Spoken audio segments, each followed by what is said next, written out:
Real interesting way of thinking about the guitar now. Check out this quick improvisation now, and all I'm thinking all the way through it is pentatonic.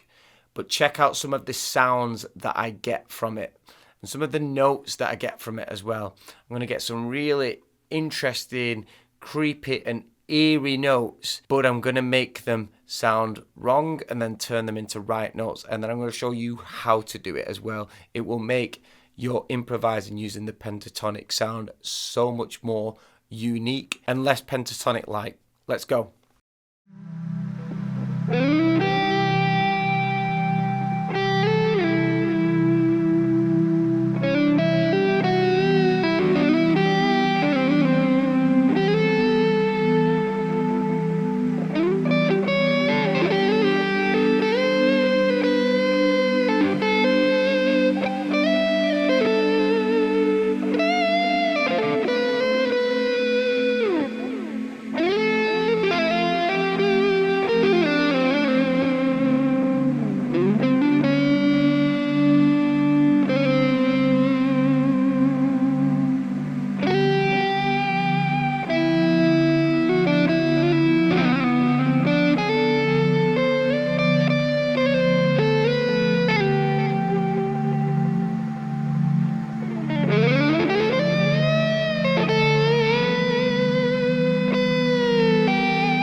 That was fun.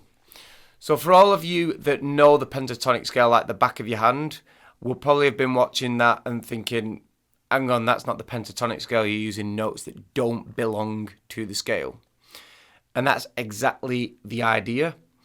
I didn't say I'm only going to use the pentatonic scale, I said I'm going to think pentatonic scale.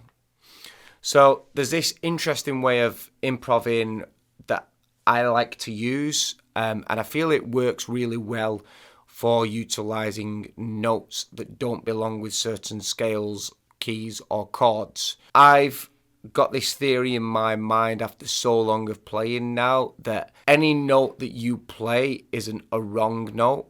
It is some form of harmony to whatever is underneath what you are playing. Therefore, you can literally use every note on the fretboard to any key backing track you want. It's a way of expressing. It's just choosing those notes rightly and where to lead those notes to. So, for instance, you could get a certain chord and play a complete wrong note to it that doesn't belong with it. And it'll sound wrong whilst you're on it, but then if you then lead that wrong note to a note that blends better with the chord that's underneath it, it will make what you played all of a sudden not sound wrong, but you'll go, oh, that was interesting. If the note was held, you'd go, oh, that's wrong. But then when it leads to this place that belongs with this chord, it's like, oh, actually, that was quite nice and interesting. So there's a little concept I want to show you. If you take your pentatonic scale, let's say minor pentatonic, we got.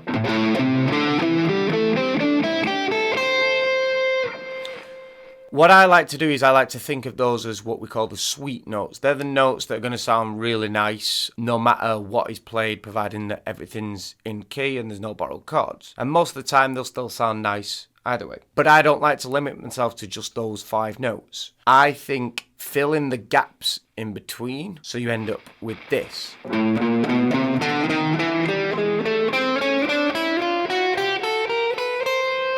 It now sounds super eerie. So improvise using all that, and in theory you can use all the fretboard because you could then do that with like your major pentatonic as well. And then you can fill in the gaps.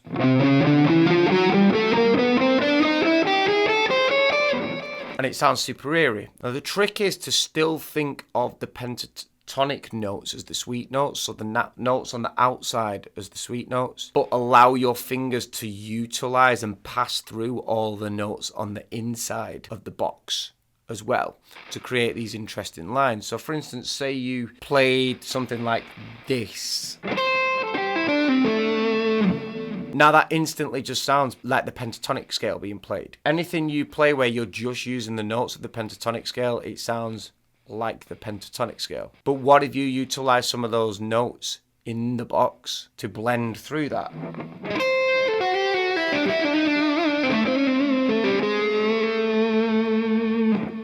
Now all of a sudden it sounds a lot more interesting. Or even notes on the outside of the box.